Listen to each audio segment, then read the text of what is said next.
Olá, está começando o Religar e Conhecimento e Religião. O que dizem as pesquisas sobre a religião no alvorecer de Israel? Meu convidado aqui, Silas Klein Cardoso. Muito bem-vindo, Silas. Prazer recebê-lo no Religare. Prazer estar aqui, Flávio. E você quer acompanhar o Religare a qualquer tempo e de qualquer lugar? Procure pelo Religare no nosso canal no YouTube. E se você preferir as plataformas de podcast, procure também pelo nosso programa. Nós estamos no Spotify ou nas plataformas que você preferir.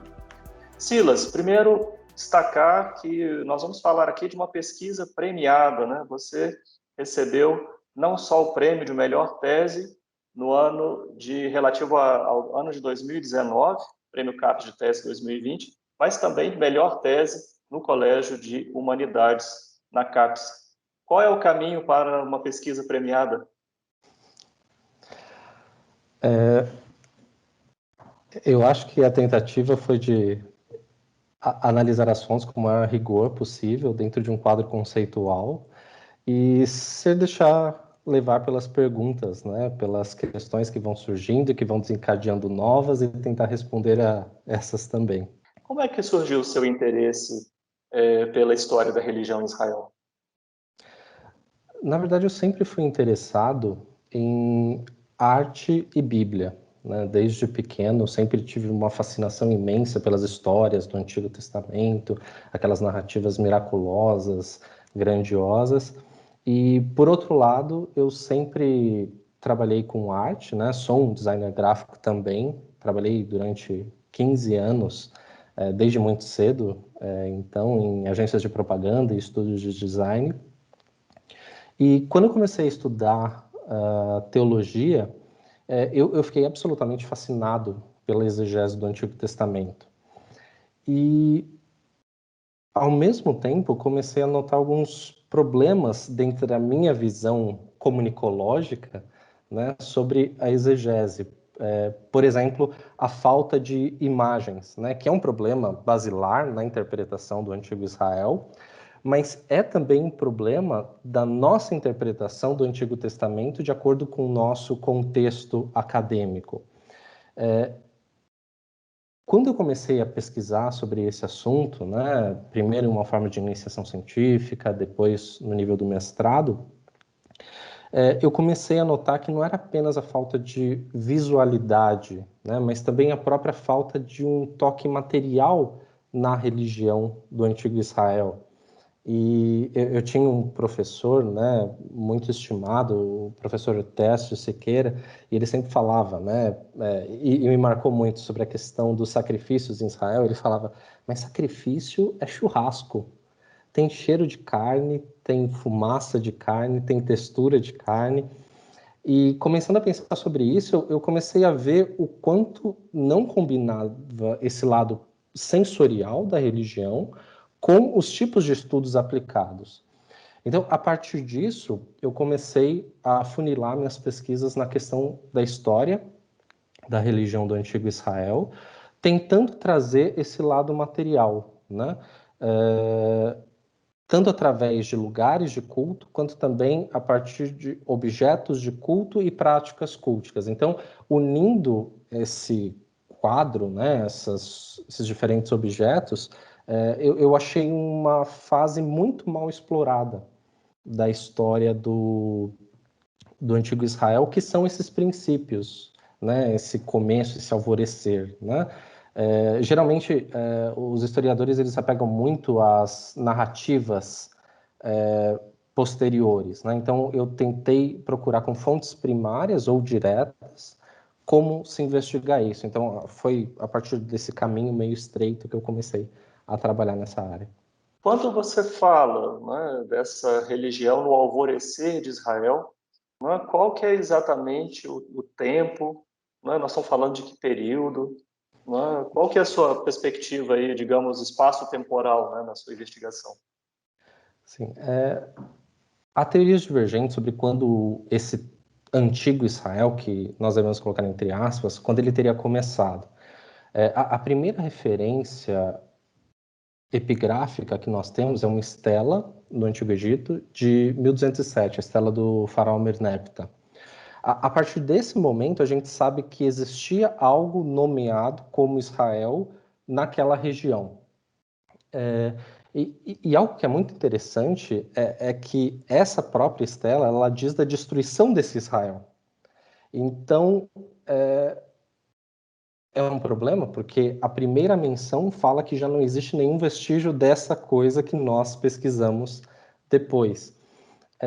E algo que eu achei particularmente interessante é que, apesar de diversas teorias sobre a origem de Israel, há um certo momento que ali no começo do período do Ferro II, né, depois da destruição total do período do Bronze, né, ali 1300, 1200 antes da Era Comum, pequenas tribos ou pequenos vilarejos começam a se aglutinar novamente, né, depois de muitos terremotos, depois de muitas guerras, depois de invasões, fomes, etc. E na região entre Jerusalém e Siquém, num pequeno platô, que é o platô que a Bíblia nomeia com o nome da tribo de Benjamim, né, um dos filhos de Jacó, é um lugar onde tem mais movimento nessa época, ali provavelmente 1150, antes da Era Comum, meados desse período, né? Esse movimento,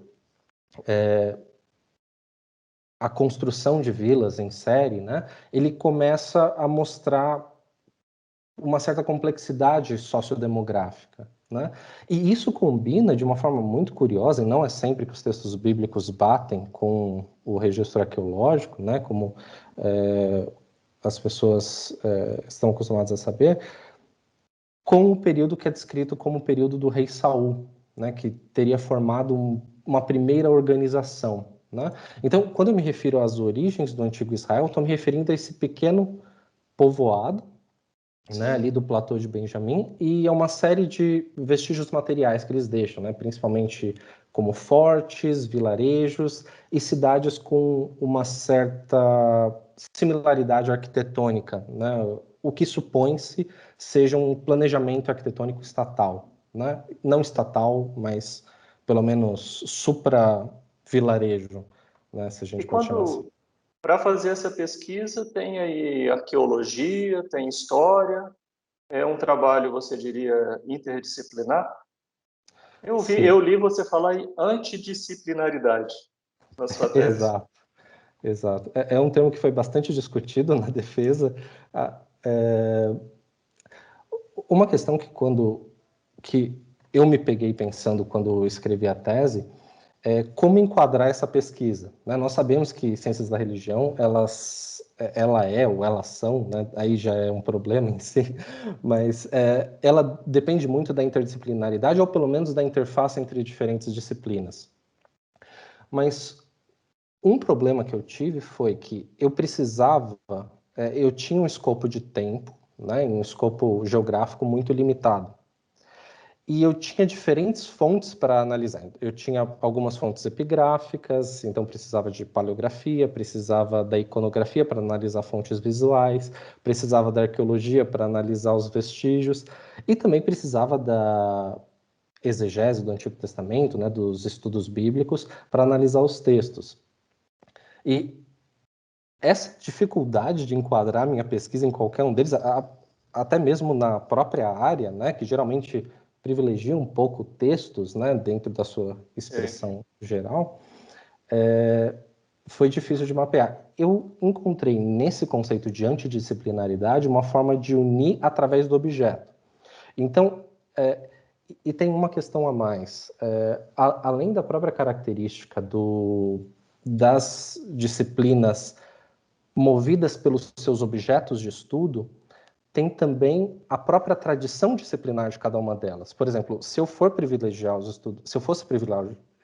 os estudos bíblicos, eu ficaria dentre uma visão muito textual, filológica.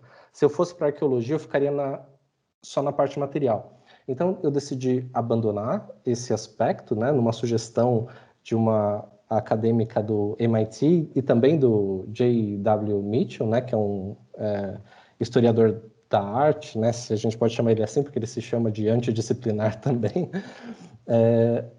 E ao invés de focar na disciplina e nas questões, de focalizar nas questões necessárias que precisam ser respondidas na pesquisa e tentar mapear todas as disciplinas possíveis que interagem com aquele tópico.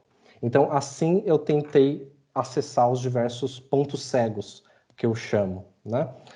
E também tem um outro aspecto que há uma certa ideologia, né, ou não uma ideologia, essa própria tradição disciplinar, ela às vezes faz com que nós deixemos algumas questões simplesmente de lado.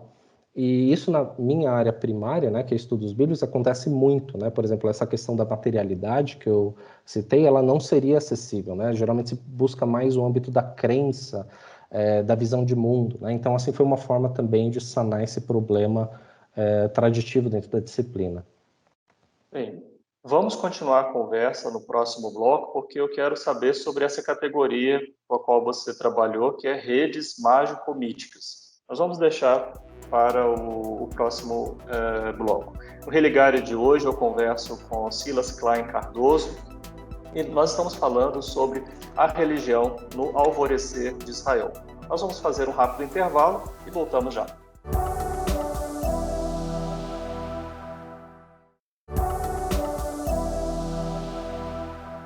Estamos de volta com Religare, Conhecimento e Religião. Hoje nós estamos conversando sobre a história da religião no alvorecer de Israel. Pesquisador, cientista da religião, Silas Klein Cardoso, está aqui conversando conosco para falar sobre a pesquisa que ele desenvolveu e desenvolve. Você está fazendo um pós-doutoramento, não é? Em Zurique. Sim, eu trabalho. Continua nesse mesmo tema? Na verdade, eu dei um pequeno deslocamento agora, eu trabalho com questões mais teórico-metodológicas, né? E meu tópico do pós-doutorado, né, que é uma habilitação, né, que seria um segundo doutorado aqui nos países de fala alemã, ele trabalha com o que a gente chama exegese iconográfica, que é uma forma de unir textos bíblicos comparando com arte antiga oriental. Então, eu trabalho as questões metodológicas, etc. Entendo. Bem, vamos falar sobre aquele tema que está muito presente, né, na sua tese. Você fala em redes mágico-míticas no alvorecer de Israel. É uma categoria? O que ela significa no seu trabalho?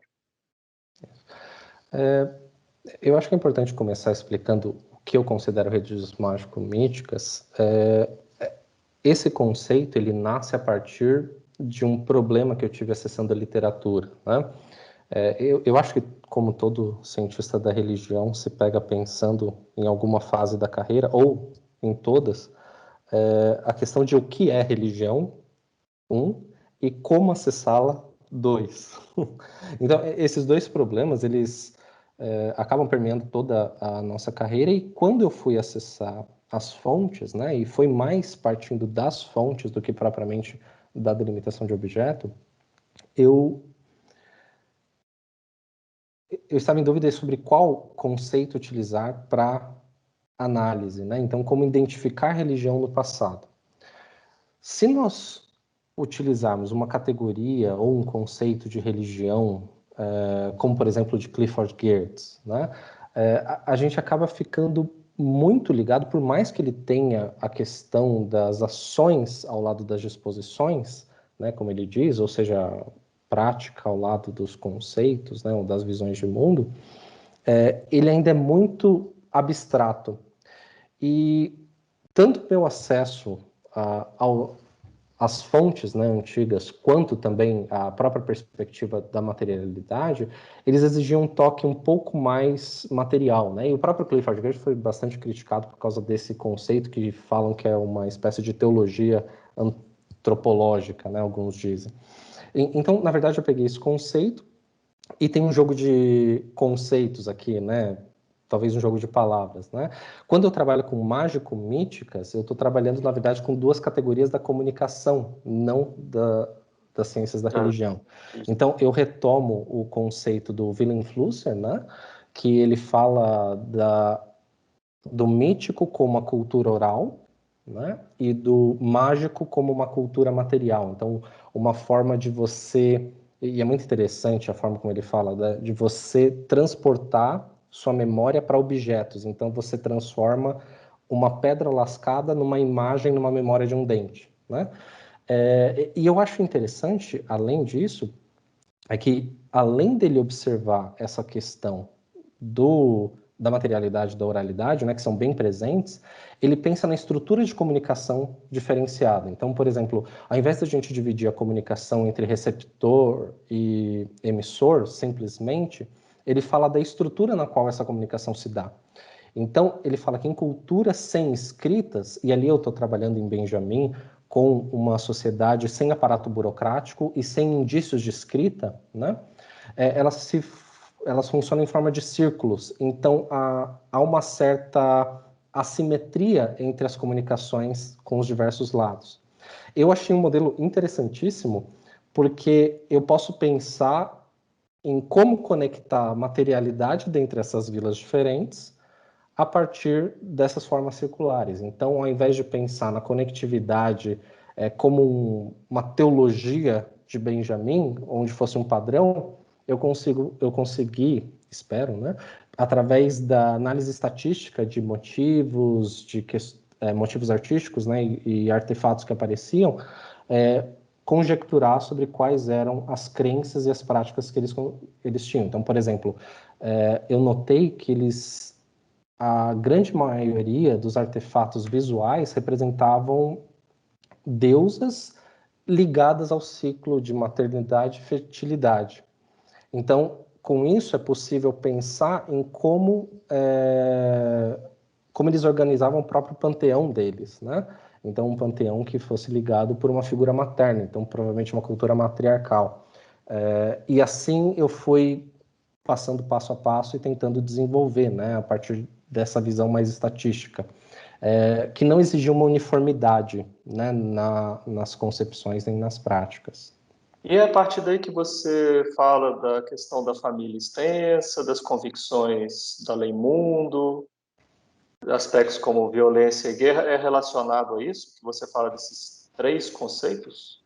Sim, então esse conceito de rede mágico-míticas, ele ajuda a pensar tanto na delimitação do espaço, porque enquanto esses padrões eles se mantêm, eu estou dentro da mesma unidade cultural, né? Então, dentro desse espaço, analisando as construções, né, os lugares onde foram achados objetos considerados de culto, né, por exemplo, o Foram Vaticano. santuários, né? Isso, Tumbas. santuários, tumbas. Então, eu dividi em dois níveis, né? Então, eu encontrei muitos objetos de culto, né? Estatuetas para ritos de cura, pequenos vasos decorados, né? Ou com uma iconografia particular que pareça ter sido para ritos, né?